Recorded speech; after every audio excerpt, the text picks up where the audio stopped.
Oke, salam sehat kayak luar biasa. Selamat pagi. Semoga kita dalam kebahagiaan bersama dengan kita beraktivitas.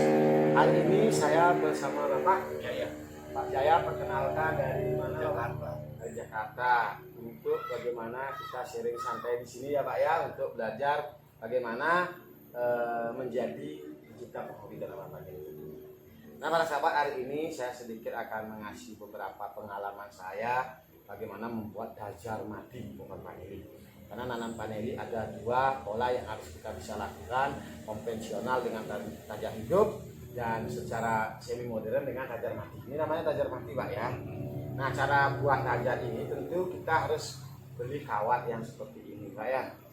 Nah ini kawat-kawat burung lah, kita misalnya gampang ceritanya. Nah ketika sudah kita ini kawat ini kita misalnya potong ya, berapa mau kita tingginya, misalnya 1,5 meter. Nah kita potong 1,5 meter lah. Nah, ketika sudah terpotong 1,5 meter, itu biasanya kan 90 cm ini lebarnya Pak ya. Kita bisa bagi dua. Nah, tapi kan ada 45 cm. Masalah nanti tinggi dajar, karena ini biasanya 10 meter panjangnya Pak kawat ini. Itu kita bisa potong di 1,5 meter. Nah setelah terpotong dan terbagi ya Pak ya, terbagi, kita rangkai kembali seperti ini Pak ya. Ini rangkai teman-teman. Nah bisa dilihat ini kan sudah terpotong, ini rangkai seperti ini. Terus kawatnya dijunjung sini. Ya kan ada kunci ya. Nah, setelah sudah jadi seperti ini teman-teman, kita baru masukin gininya yang dalamnya. Nah masukin contohnya seperti ini. Nah setelah begitu seperti ini, nah setelah ini, nah anggap sudah nanti teman-teman sudah ada ya Pak ya. Nah contohnya kan seperti ini jadinya. Nah sekarang anggap ini kita isinya itu ini Pak. Nah, padatin ya. Jangan terlalu banyak langsung dipatin gitu, enggak masuk ya, enggak bagus jadinya. Ya kasih merata dari sini begini kan, sedikit. Nah, langsung kita lagi giring nih, biar ini pipanya ini posisinya tengah-tengah ya. Nah kasih gitu kan. Terus kita kasih itu juga. Nah ini sebelahnya bisa dipahami Pak ya. Ini untuk pembuatan dajar. Nah ini setelah seperti ini Bapak nanti kalau itu ukurkan juga pemotongan pipanya ini berapa mau kita inginkan. Kalau buat dajar yang sudah jadi seperti ini 1,5 meter, misalnya kalau kita pakai pipa paralon seperti ini kan rata-rata panjangnya 4 meter Pak ya. Itu Bapak bagi dua ya, bagi dua, sehingga ketika Bapak kasih ini 1,5 meter, berarti ada tersisa 50 cm untuk kita bisa tanjapkan nanti di tempat penanaman ya. Oke teman-teman, itu sekilas untuk bagaimana saya perkenalkan untuk membuat cara dajar panjang ya. Nanti kita buat ini di YouTube, nanti video ini saya pakai YouTube biar juga pas Bapak Jaya di sini bisa juga nanti pas sudah mau nanam di mana? Di Halmahera itu bisa dipraktekkan untuk mengingat ya Pak ya. Namanya kita manusia pasti ada keterbatasannya. Semoga apa yang saya sampaikan untuk saat ini bisa diterima Pak. Ada pertanyaan Pak? Untuk ini enggak ya? Ini oke lah. Oke. Nah sekarang teman-teman, saya akan ajak Bapak untuk bagaimana membuat cetakan atau bedengan. Oke, kita lanjut ke sana. Ini Pak ya, karena ini kita praktek, tentu saya juga harus bagaimana perkenalkan ketika nanti bedengannya Pak ya. Buatnya Bapak kotak seperti ini Pak ya. Tapi jangan seperti ini, karena ini contoh Pak ya.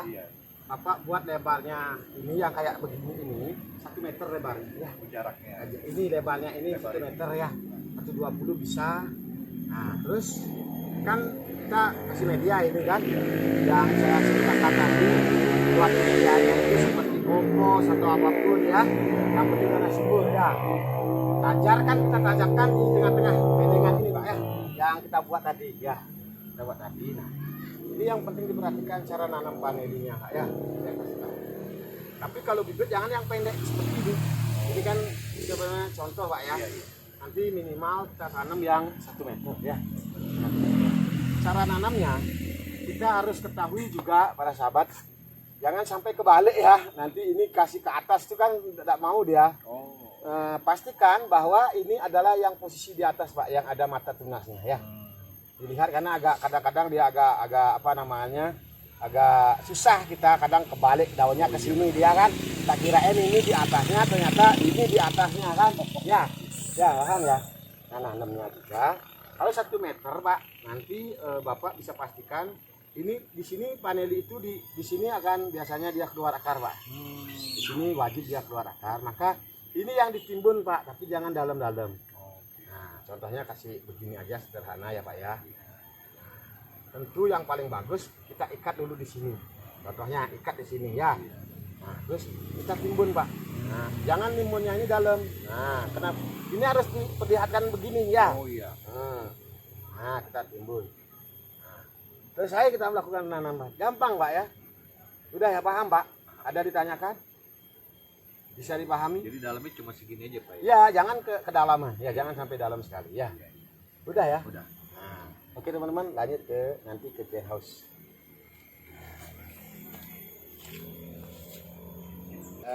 Teman-teman, kita tadi sudah bagaimana saya sampaikan sama Bapak untuk membuat ajarnya, untuk cara tanamnya, juga untuk pembuatan media. Nah, tentu saya wajib sampaikan kepada Bapak karena Bapak pemula di limbah ini Pak ya. Nah, tentu di sini harus diketahui Pak bahwa kalau kita tanaman paneli kita sudah tumbuh naik turun ya Pak, ketika di umur usia 2 tahun penting ada potong ujungnya. Nah, untuk bisa ada akan keluar tunas lagi di sini untuk memperbanyak sulur Pak ya, sehingga ketika sudah menjelang musim kemarau ini ada pemangkasan. Ketika umur Pak paneli kita sudah 2 tahun itu baru akan mengeluarkan bunga Pak ya. Nah, ketika sudah mengeluarkan bunga dan kita kawinkan Pak ya, kan jadi kolom seperti ini ya. Nanti ketika selesai panen tentu ini sudah tidak produktif lagi Pak, tapi Bapak bisa jangan potong di sini Pak. Ketika masih ada posisi yang ada beberapa tunas ini yang belum pernah mengeluarkan tunas dan juga bunga, ini bisa berpotensi lagi mengeluarkan bunga ya. Jangan dipotong di sini ya, ini rugi kan. Nah, ini bisa nanti buat tunas dan lain sebagainya perawatannya. Kalau bisa lihat kan, naik turun kayak rambut kita pangkas kan, tanpa proses pemangkasan panen ini tidak berbunga aja ya. Nah, itu juga nanti sedikit saya sampaikan di sini bahwa perawatan pohon paneli ini kita penting juga ada penyiraman Pak ya. Kalau musim kemarau minimal 2 hari kita harus sudah siram di pagi atau sore hari ya. Dengan kita nyiram di atas, kita pakai sprinkle seperti ini bisa Pak ya. Ya, bisa sprinkle atau siram pakai selang juga bisa ya. Nah, kenapa kita tidak pasang yang irigasi tetes di bawah? Karena sekalian kita nyiram, daun dapat asupan nutrisi dari air, juga media langsung tidak kena kan? Ya, mata ajar kena ya. Nah, ketika sudah itu kita lakukan, tentu juga proses ini tidak 1 bulan 2 bulan itu proses tahunnya. Tapi ketika sudah lewat di masa 2 tahun itu, tentu juga kita sudah mulai berproses terus Pak ya. Nah, kalau ada daun misalnya kering Pak ya, nah keringnya itu ada 2 Pak. Ada kering karena penyakit, ada kering karena mungkin satu daun sudah tua ya.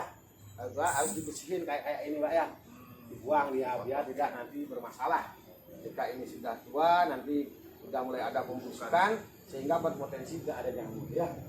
Jadi dihilangkan perawatannya Pak ya. Nah, terus juga Bapak saya kasih tahu nanti kalau ada akar-akar seperti ini Pak tumbuh ya. Nah, ini akar-akar begini Pak. Ini kalau nanti akar yang awal pertama seperti ini Bapak bersihkan ya. Dipotong ya, sempurna ke daun atau ke akar. Tapi kalau sudah habis pernah dipotong sekali, keluar lagi akar, bisa keluar lagi ini akar. Itu biarkan untuk mencari nutrisi namanya akar gantung ya. Itu dibiarkan kalau ada akar ya. Ya, tanaman kita dapat asupan yang untuk mempertahankan hidup dari. Itu sekian penjelasan dari saya. Jadi Bapak bisa ya tanyakan kira-kira apa yang akan Bapak misalnya lakukan di sana yang belum saya sampaikan, semoga juga nanti bisa saya beritahu. Jadi tadi penyiraman setelah di musim kemarau aja Pak? Iya, musim hujan ngapain? 2 hari sekali ya. Wajib ya. Kalau pas pergi masak baru Maka kayak tadi, gini, Pak.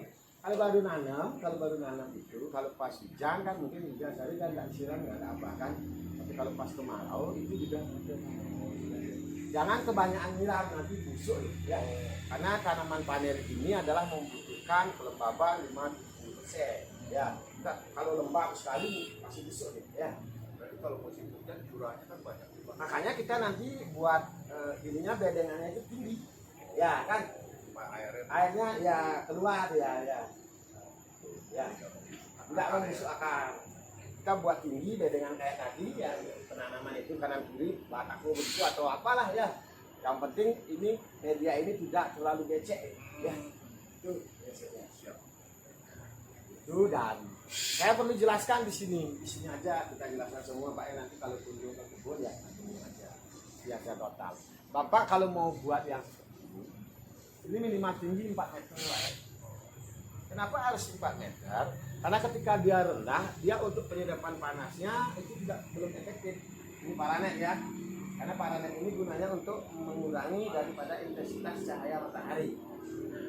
Sehingga ketika sudah kita tinggi bisa kita buat sirkulasi udara itu bagus. Karena tanaman ini juga butuh sirkulasi udara. Kalau dia pendek atau rendah seperti itu, sirkulasi bagian penyerapan bahlah panas lagi Pak.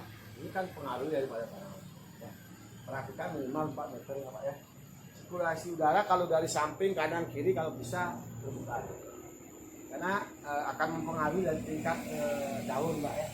Jadi ya perhatikan buat tempat rumahnya berapa Pak? Berapa tingginya? 4 meter.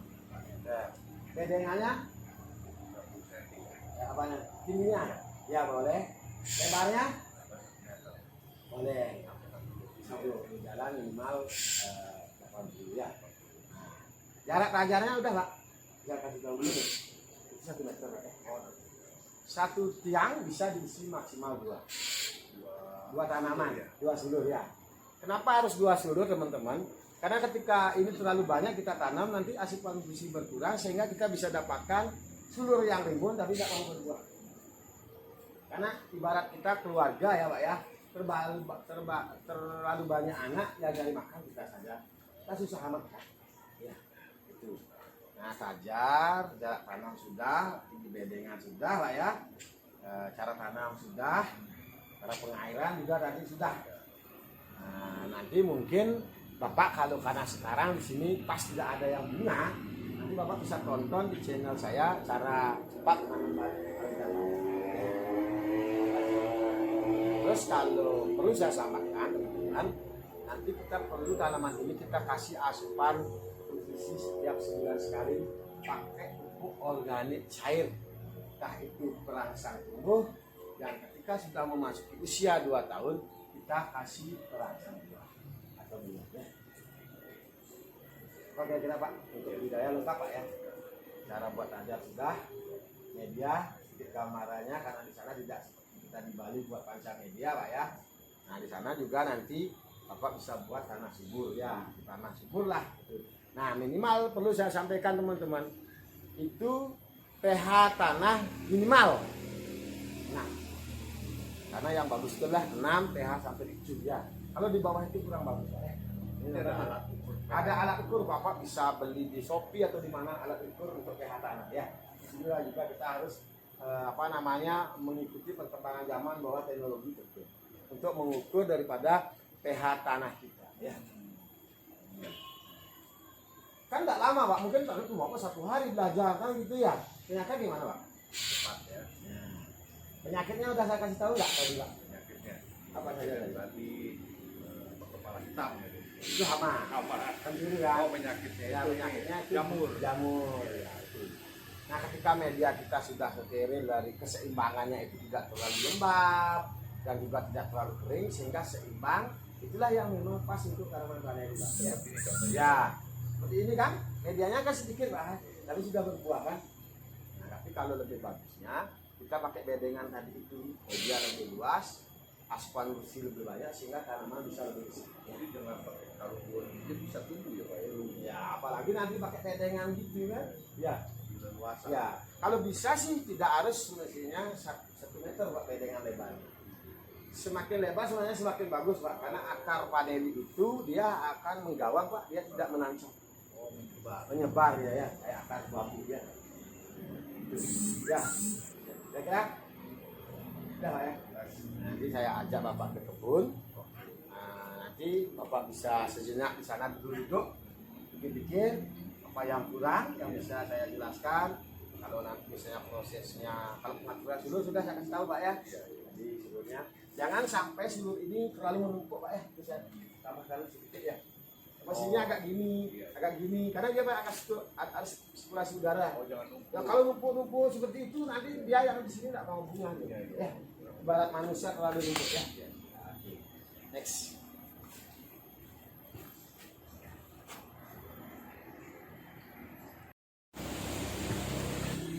Sini Pak. Nah, Bapak di sini ya. Iya. Teman-teman, kita tadi sudah bagaimana saya sampaikan sama Bapak untuk membuat najarnya, untuk sarkanannya juga untuk pembuatan media. Nah itu saya wajib sampaikan kepada Bapak karena Bapak pemula di limbah ini Pak ya. Nah tentu di sini harus diketahui Pak bahwa kalau kita tanaman vanili kita sudah tumbuh naik turun ya Pak seperti ini, ketika di umur usia 2 tahun penting ada potong ujungnya. Nah, untuk bisa ada akan keluar tunas lagi di sini untuk memperbanyak silur Pak ya, untuk memperbanyak silur sehingga ketika sudah menjelang musim kemarau ini ada pemangkasan ketika umur Pak vanili kita sudah 2 tahun itu baru akan mengeluarkan bunga Pak ya. Nah ketika sudah mengeluarkan bunga dan kita kawinkan Pak ya, kan jadi kolong seperti ini ya. Nanti ketika selesai panen tentu ini sudah tidak produktif lagi Pak, tapi Bapak bisa jangan potong di sini Pak, ketika masih ada posisi yang ada beberapa tunas ini yang belum pernah mengeluarkan tunas dan juga bunga, ini bisa berpotensi lagi mengeluarkan bunga ya. Jangan dipotong di sini ya, ini rugi kan. Nah, ini bisa nanti buat tunas dan lain sebagainya perawatannya. Kalau bisa lihat kan, naik turun kayak rambut kita pangkas kan. Dan tanpa proses pemangkasan panen ini tidak berbunga aja ya. Nah itu juga nanti sedikit saya sampaikan di sini bahwa perawatan pohon vanili ini kita penting juga ada penyiraman Pak ya. Kalau musim kemarau minimal 2 hari kita harus sudah siram di pagi atau sore hari ya. Dengan kita nyiram di atas kita pakai sprinkle seperti ini bisa Pak ya. Ya bisa sprinkle atau siram pakai selang juga bisa ya. Nah, kenapa kita tidak pasang yang irigasi tetes di bawah? Karena sekalian kita nyiram daun dapat asupan nutrisi dari air, juga media langsung tidak kena kan? Ya, tajam kena ya. Nah, ketika sudah itu kita lakukan, tentu juga proses ini tidak 1 bulan 2 bulan itu proses tahunnya. Tapi ketika sudah lewat di masa 2 tahun itu, tentu juga kita sudah mulai berproses terus Pak ya. Nah, kalau ada daun misalnya kering Pak ya. Nah keringnya itu ada 2 Pak, ada kering karena penyakit, ada kering karena mungkin satu daun sudah tua ya, harus dibersihin kayak ini Pak ya, dibuang dia biar tidak nanti bermasalah. Jika ini sudah tua nanti sudah mulai ada pembusukan sehingga berpotensi tidak ada nyamuk ya, jadi dihilangkan perawatannya Pak ya. Nah terus juga Bapak saya kasih tahu nanti kalau ada akar-akar seperti ini Pak tumbuh ya. Nah ini akar-akar begini Pak, ini kalau nanti akar yang awal pertama seperti ini Bapak bersihin semua ya, dipotong ya atau sempurna ke daun atau ke akar. Tapi kalau sudah habis pernah dipotong sekali keluar lagi akar, bisa keluar lagi ini Pak, itu biarkan untuk mencari nutrisi namanya akar gantung ya, itu dibiarkan kalau ada akar ya, ya karena kita dapat asupan nutrisi untuk mempertahankan hidup dari. Itu sekian penjelasan dari saya. Jadi Bapak bisa ya ditanyakan kira-kira apa yang akan Bapak misalnya lakukan di sana yang belum saya sampaikan, semoga juga nanti bisa saya berikan. Jadi tadi penyiraman setelah di musim kemarau aja Pak? Iya, musimnya ngapain? 2 hari sekali ya. Ya, wajib ya. Kalau pas pergi masak baru Maka kayak tadi, gini, Pak, kalau baru nanam itu, kalau pas hujan kan mungkin 3 hari kan nggak disiram, nggak ada apa kan. Tapi kalau pas kemarau itu juga jangan kebanyakan nyiram, nanti busuk ya. Karena tanaman paneri ini adalah membutuhkan kelembaban 5-70% ya. Kalau lembab sekali pasti busuk ya. berarti kalau musim hujan curahnya kan banyak Pak. Makanya kita nanti buat ininya bedengannya itu tinggi ya kan. Airnya ya keluar ya nggak membusuk akar. Kita buat tinggi bedengan kayak tadi ya, penanaman itu kanan kiri batako begitu atau apalah ya. Yang penting ini media ini tidak terlalu becek ya. Itu biasanya. Itu dan saya perlu jelaskan di sini aja kita jelaskan semua Pak. Nanti kalau kunjung ke kebun ya kunjung aja biasa total. Bapak kalau mau buat yang ini minimal tinggi 4 meter lah. Kenapa harus 4 meter? Karena ketika dia rendah, dia untuk penyerapan panasnya itu belum efektif. Ini paranet ya. Karena paranet ini gunanya untuk mengurangi daripada intensitas cahaya matahari. Sehingga ketika sudah kita tinggi bisa kita buat sirkulasi udara itu bagus. Karena tanaman ini juga butuh sirkulasi udara. Kalau dia pendek atau rendah seperti itu, sirkulasi bagian penyerapan bahlah panas lagi Pak. Ini kan pengaruh daripada tanaman. Ya. Perhatikan minimal 4 meter ya Pak ya. Sirkulasi udara kalau dari samping kanan kiri kalau bisa terbuka. Karena akan mempengaruhi dari tingkat daun Pak ya. Jadi ya perhatikan buat tempat rumahnya. Berapa Pak? Berapa tingginya? 4 meter. Ya. Bedengannya? Ya, apanya? Tingginya? Ya boleh. Lebarnya? Boleh. Satu jalan minimal 80 ya. Jarak pelajarannya udah Pak? Ya kasih tahu dulu deh. Itu 1 meter Pak. Satu tiang bisa diisi maksimal 2 tanaman, 2 sulur ya. Kenapa harus 2 sulur teman-teman? Karena ketika ini terlalu banyak kita tanam nanti asupan gizi berkurang sehingga kita bisa dapatkan sulur yang rimbun tapi tidak mau berbuah. Karena ibarat kita keluarga ya Pak ya. Terlalu banyak anak yang dari makan kita saja. Kita susah amat kan? Ya, itu. Nah, sajar, jarak tanam sudah, tinggi bedengan sudah Pak ya. Cara tanam sudah, cara pengairan juga tadi sudah. Nah, nanti mungkin Bapak kalau karena sekarang di sini pas tidak ada yang bunga, nanti Bapak bisa tonton di channel saya cara cepat menanam. Terus kalau perlu saya sampaikan teman-teman, nanti kita perlu tanaman ini kita kasih asupan nutrisi setiap 9 sekali pakai pupuk organik cair. Entah itu perangsang tumbuh dan ketika sudah memasuki usia 2 tahun kita kasih perangsang buah atau buahnya. Oke kira Pak untuk budidaya lengkap Pak ya. Cara buat aja sudah, media sedikit gambarannya karena di sana tidak kita di Bali buat panca media Pak ya. Nah di sana juga nanti Bapak bisa buat tanah subur ya, tanah subur lah. Nah minimal perlu saya sampaikan teman-teman itu pH tanah minimal 6. Karena yang bagus itu adalah 6 pH sampai 7 ya. Kalau di bawah itu kurang bagus ya. Ini ada alat ukur Bapak bisa beli di Shopee atau di mana alat ukur untuk pH tanah ya. Di sini juga kita harus mengikuti perkembangan zaman bahwa teknologi betul untuk mengukur daripada pH tanah kita ya. Kan nggak lama Pak, mungkin baru Bapak 1 hari belajar kan gitu ya. Ternyata gimana Pak? Cepat ya. Penyakitnya udah saya kasih tahu nggak tadi Pak? Penyakitnya Apa saja tadi? tadi kepala hitam ya. Itu hama. Kan dulu kan. Oh penyakitnya Ya, itu penyakitnya itu jamur. Jamur ya itu.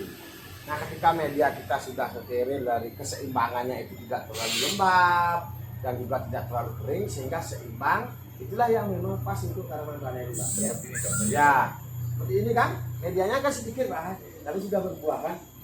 Nah tapi kalau lebih bagusnya kita pakai bedengan tadi itu media lebih luas, asupan bersih lebih banyak sehingga tanaman bisa lebih besar. Jadi dengan pakai karbon dia bisa tumbuh ya Pak ya.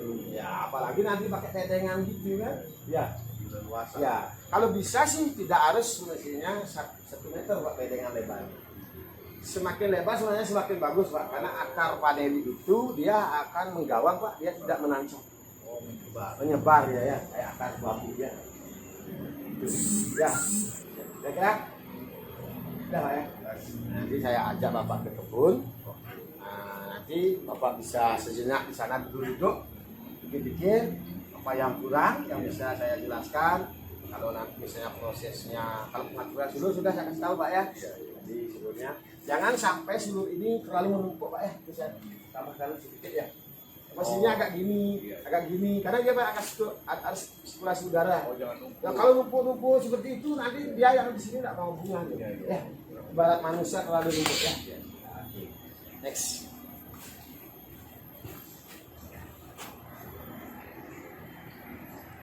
Ini tadi setelah kita di rumah sharing-sharing Pak ya, mungkin namanya teori kalau di pelatihan secara formal.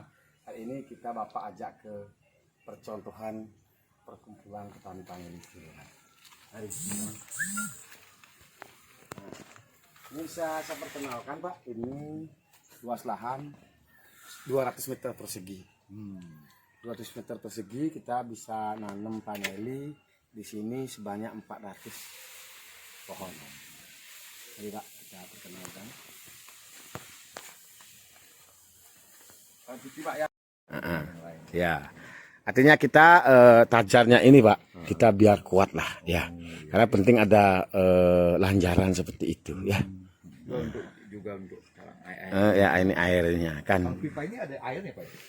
Kalau ini tidak ada airnya Pak, penyangga yang saja. ya penyangga. Nah, kalau yang ini ya? kalau ini untuk drainase airnya, itu untuk penyiramannya. Ini hanya 200 meter persegi Pak ya. Kira-kira seneng nggak Pak melihat dari ini? Rapi. Sini. Saya juga ada lihat Bapak di Kediri ya kalau nggak salah tuh. Yang di mana Di ya? apa? Oh, yang di sana Pak, di Gresik. Gresik ya. Iya. Ini Pak ya, nanti kalau ada daun-daun seperti ini Pak ya. Iya. Nah, potong ya. ini daun yang kering sudah tua Pak, bukan busuk ya, bukannya kita. Nah, tadi saya sampaikan di sini kan ada yang sulur agak kecil ketika kita menanaman sulur yang panjang kayak di rumah tadi Pak. Iya. Bapak bisa lihat ini dulu penanaman sampai 2,5 meter Pak. Ini bisa seperti ini Pak, besar ya, cepat ya. Ya.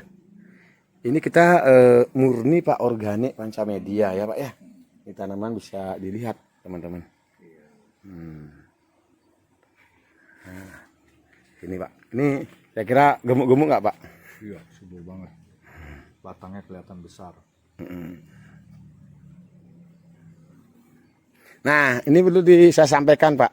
Kebetulan di sini ya. Ini ada perbedaan nggak Pak yang sama yang di sini? Ada ya?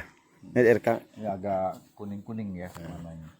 Nah, Pak, saya jelaskan. Nah, di sini kan tanaman kita hijau seperti ini. Iya. Terus di sana tanaman kita kuning seperti ini. Tapi kalau ketika nanti Bapak melakukan penanaman dan ada warna daun kuning seperti itu, Bapak jangan khawatir Pak. Karena masalahnya itu ada sinar matahari langsung masuk Pak. Karena ini lubang Pak. Karena ketika setiap bulan itu kan berpindah dia arah matahari sedikit-sedikit Pak. Kadang agak ke selatan kalau di sini, kadang agak ke utara kan. Sehingga di sini pas agak ke selatan, di sana kan kena Pak. Nah, sehingga dia agak kuning kan. Iya. Tapi ini kalau nanti sudah mulai kembali, dia akan kembali seperti ini. Ya. Karena di sini kan tidak ada Pak. Ini kan aman jadinya. Ya, karena pas ya kan. Ini jadi perhatikan karena ketika ada nanti tanaman kuning seperti itu, orang cenderung dibilang fusarium Pak. Penyakitan yang itu tidak Pak. Karena ada beberapa faktor tanaman itu menguning ya. Ini tanaman sudut-sudut panjang Pak, ini dulu besar ya Pak ya. Iya, besar banget. Nah, ini dulu itu kita tanam sampai 4 meter Pak ya. Ya. Nanti kalau lagi setahun lah syukur-syukur sudah semua pada mengeluarkan bunga ya. Nah, kita juga itu persiapannya nanti seperti ini kita harus siapkan ini Pak. Kita ada pendorongnya ya. Sana Pakai pompa itu. pakai pompa ya. untuk penyimpanan airnya ketika sudah musim kemarau. Kalau sekarang ini kita tidak operasikan Pak, karena ngapain buang-buang ya Pak ya, setrum ya. Ini sudah dari alam, sudah dikasih siraman ya. Karena air hujan juga mengandung N. Ya. Oke Pak, gitu ya. Next. Pak.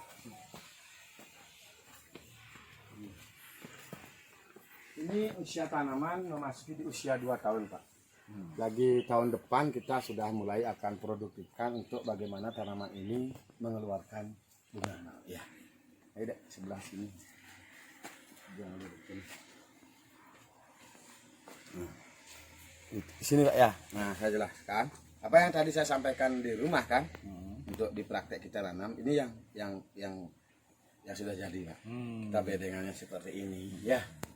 Tajamnya juga tingginya seperti itu, jaraknya ini karena kita masih maksimalkan lahan, jarak kita hanya 50 cm Pak ya. Nanti kalau yang secara idealnya 1 meter ya. Ya, ini kan kita memanfaatkan untuk bagaimana lahan ini bisa lebih banyak kita bisa tanam untuk pembagian sulur di ketika tanaman ini sudah memiliki usia 2 tahun, karena paneli ini bisa kita sebarkan bibitnya ketika ini sudah mulai belajar produktif nanti ya. Kalau kita misalnya sebarkan di sini aja belum produktif, nanti kan di sana kan belum tentu Pak ya.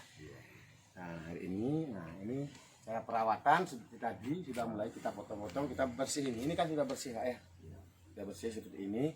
Karena nanti, nah ini yang masih kurang Pak. Nanti kalau ada seperti ini, jangan seperti ini Pak ya. Ini terlalu rimbun ya. Ya, ini terlalu rimbun, biar agak seperti ini. Kayak yang di rumah ada buahnya kan tidak seperti ini Pak ya. Ini contoh, karena tempat di sini tidak baik-baik saja yang kita kasih Pak. Oh ini yang kurang baik harus kita perbaiki ya. Nah penyiramannya, kalau di sana misalnya airnya agak kurang, kita pakai sprinkle seperti ini juga bisa ya. Pakai sprinkle seperti ini kita bisa dengan kita bantuan dengan saniung Pak ya. Saniung itu kan pompa air ya. Itu yang seperti ini. Tinggi ini kan sudah tinggi Pak ya. Ini tingginya seperti ini. Bisa lihat seperti ini. Iya. Badan. Jadi usia pohonnya udah 2 tahun kan, Pak? Masuk usia. Ya. Belum berbunga dong Pak? Belum. Oke. Ya. Karena ini penanaman stek pendek, Bapak bisa lihat kan. Dari yang tadi di rumah saya kasih tahu, kalau nanam sulur panjang 2 meter, kan cenderung batangnya itu keluar langsung besar kan. Kalau ini kan Bapak bisa lihat sendiri. Ini pasangnya dulu kecil. Besar, ini kecil jadinya. Karena ini steknya pendek. Ya. Ya. Pengaruh juga ya. Ya, pengaruh. Ya. Semakin panjang kita nanam semakin baik, tapi jangan panjang sekali. Tadi saya lihat ada yang dikasih arang itu buat apa ya? Oh itu kan ya kebetulan ada arang. Untuk dulu kan kalau masih berdiri tajar ini, satu sisi memang ada keuntungannya karena arang itu juga berfungsi baik tentang tanaman, dan juga untuk bagaimana dulu sebelum ini tanaman tinggi kan tajar ini ada cantik lah kelihatannya gitu ya. Variasi. Ya. Nah Bapak bisa di sini tanyakan atas apa yang tadi sudah saya jelaskan Pak. Kalau misalnya Bapak sudah puas, kita bisa akhiri untuk anggap sharing santai lah Pak. Kalau saya ini tidak jadi guru petani adalah alam dan petani lainnya ya. Mari belajar bersama, semoga nanti di jeda-jeda waktu Bapak dari aktivitas kebiasaan kerja, atau bisa Bapak juga melakukan penanaman paneli pola seperti ini, entah nanti di Jakarta, di Ternate ya. Kalau juga nanti melakukan penanaman yang konvensional Pak, itu Bapak ada pohon naungan, nanti Bapak bisa pakai namanya gamal ya. Ada yang daunnya kecil-kecil itu, dan juga Pak pokoknya naungan bisa apa saja, pohon apa saja, itu tinggi 2 meter ya Pak ya. Jarak tanam seperti tadi juga. Tapi Bapak harus tanam dulu tajarnya. Setelah hidup baru nanam panelinya ya. Biar tidak nanti nanam paneli, nanam tajarnya mati, tahap panelinya hidup akhirnya mati juga ya. Ini bisa Pak lihat bisa lihat ya. Yang konvensional tadi akarnya itu nggak mempengaruhi akar si ini Pak? Kan kalau kita nanti kan karena akar paneli ini dia menggawang mencari tidak nutrisinya, mengganggu ya. berarti kan di atas dari tajar hidup tadi yang mencari makan untuk pertumbuhan hidupnya. Nah karena kalau tajar hidup juga kan dia pasti ada rontokan daunan, itu kan juga menambah makanan ya. Ya ini dari alam untuk alam Pak kita ya. Kita kelola dari alam untuk alam ya. Kalau kami di Bali karena lahan kami sempit seperti ini, tentu kita harus manfaatkan dengan pola-pola seperti ini. Tapi kalau nanti di Ternate atau di Sulawesi di mana kita mendingan sebenarnya kita tanam yang konvensional Pak, karena HPP rendah, harga pokok produksi rendah, tentu ketika sudah produksi tanaman kita hasilnya kita lebih melimpah kan gitu ya, harapan kita bersama Pak. Tapi tetap pada hari yang baik ini di tanggal 3 ya Pak, 3 Januari 2022, sesuai dengan janji saya, semoga juga Bapak bisa memberikan semacam kesaksian lah atas apa yang saya lakukan, terlepas dari Bapak sudah banyak menonton channel YouTube saya. Pada hari ini Pak, mohon kesaksiannya atas apa YouTube yang saya buat di media, sehingga Bapak dari jauh-jauh dari Jakarta datang untuk bagaimana mengetahui dekat tanaman vanili. Mengetahui dekat Pak, karena saya tidak guru di sini ya. Silakan Pak. Iya, awalnya kan saya iseng-iseng lihat di YouTube, terus cocok tanam apa nih yang kira-kira misalnya yang muda, kan kita nggak pernah bertanam ya Pak ya, yang nggak kena hama segala macam. Ternyata ketemulah site-nya Bapak tuh mengenai vanili. Nah dari situ saya pelajarin, saya dengerin yang Bapak cerita, oh tertarik juga ya. Terus saya lihat bunganya tuh ininya daunnya seperti anggrek gitu. Wah ini pohonnya han banting nih ceritanya. Jadi saya Bisa agak geser ke sana Pak, biar background kita, atau di sini Pak. Kadek ke sini ya, biar ke sini kelihatan ya. Wawancaranya ya. Jadi apa namanya, itu yang membuat saya tertarik sebagai pemula. Supaya nggak gampang kita frustasi gitu kalau bisa tumbuh yang susah kan. Wah ini untuk tumbuhnya udah sulit kan, nanamnya bagaimana cara untuk mengatasinya. Jadi bermula dari sini lah. Terus Bapak juga bilang hasilnya juga lumayan bagus, bisa bertahan lama disimpan. Nah ini secara ekonomisnya lumayan oke lah gitu ya, tergantung kita bagaimana merawatnya gitu. Ya itulah kisahnya Pak. Artinya sesuai dengan YouTube dan apa Bapak ketika kunjung ke tempat saya, apa ada perbedaannya Pak? Soal cara ini sih enggak ya, semuanya sama. Sama ya. Nah untuk hari ini dari sharing santai, dari mungkin tidak ada hitungan 4 jam Pak ya. Kalau mau kita menjadi petani vanili tentu dengan niat. Kalau kita cara belajarnya itu bukan cara belajar ya, cara mendapatkan sesuatu itu dengan praktek langsung. Kira-kira pola yang saya terapkan di P4S Petani Muda Keren PPPSB ini, Perkumpulan Vanili, kira-kira cocok nggak cara-cara seperti ini saya lakukan bagi teman yang lain selain dari Bapak Pak? Ini pendapatnya. Sangat cocok sekali sih Pak. Bisa bagaimana, apakah mudah dimengerti atau bagaimana? Ya, kesimpulannya itu pemahamannya agak mudah. Saya aja orang awam bisa menyerapnya dengan mudah gitu. Kalau Bapak orang awam sih enggak Pak, mungkin hanya kebetulan baru mau vanili ya Pak ya.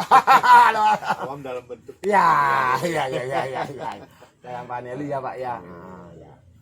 Oke Pak, terima kasih atas kunjungannya dan sharing hari ini. Dan saya sendiri Wayan Rinayu Deswi tentu terus akan melakukan sesuatu sesuai apa yang menjadi amanat dari Kementerian Pertanian, bahwa tempat saya dijadikan P4S khusus budidaya vanili yang ada di Provinsi Bali.